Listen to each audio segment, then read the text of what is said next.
After 105 miles, Shenandoah Park's Skyline Drive connects with the Blue Ridge Parkway, the high road into another of America's scenic wonders, the Great Smoky Mountains. It was the original inhabitants who gave this fascinating realm the name that it bears to this day. The Cherokee, who lived in the valleys and along the river bottoms, called it Shakonage, the place of the blue smoke. The haze that constantly drifts, slides, and shifts across the ridges brings to this Appalachian land an undeniably mysterious mood.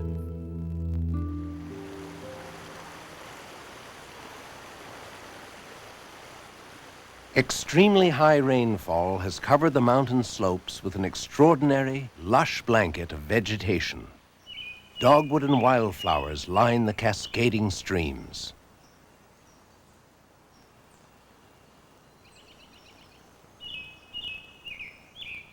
The water vapor and oily residues from the forest growth cast the blue fogs and mists across the peaks and into the valleys.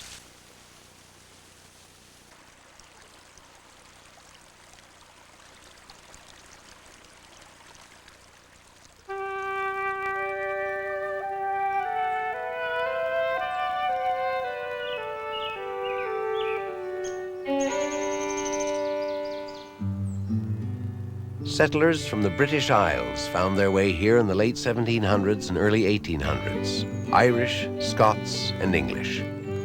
They built simple cabins back in the coves.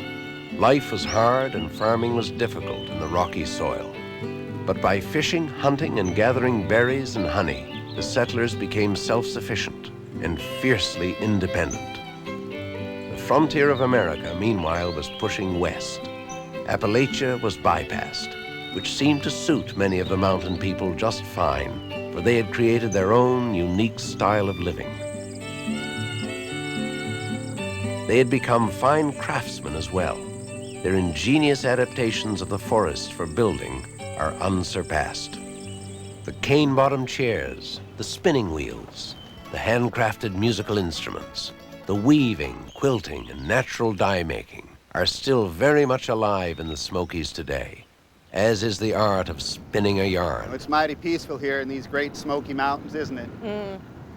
Long ago, all the people lived in peace. A snug valley called Cades Cove on the Tennessee side of the national park is a repository for the culture of the great Smoky Mountain people, an individualistic, self-reliant breed who take pride in craftsmanship dictated by a maxim of these hills: make do or do without.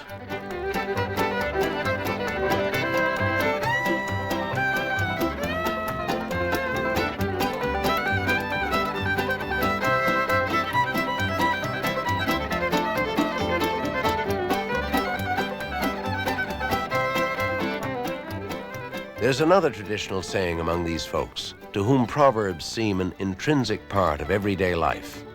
It goes, God respects you if you work, but he loves you if you sing. In the Great Smoky Mountains that touches the sky, where a man is born free. If the Great Smoky Country has not fully surrendered to 20th century America, contemporary America has certainly made its inroads on life in these mountains. Unfortunately, there may come a day when the dulcimer and the fiddle are no longer heard in the valleys, when mountain speech has ceased to reflect that homespun poetic wisdom, and when no one remembers the intricate design of a family quilt or the art of beautifully whittled wood. But for now, they all seem as much a part of these forests and hills as the shifting gossamer vapors that drift in curtains up the ridges of the Great Smoky Mountains.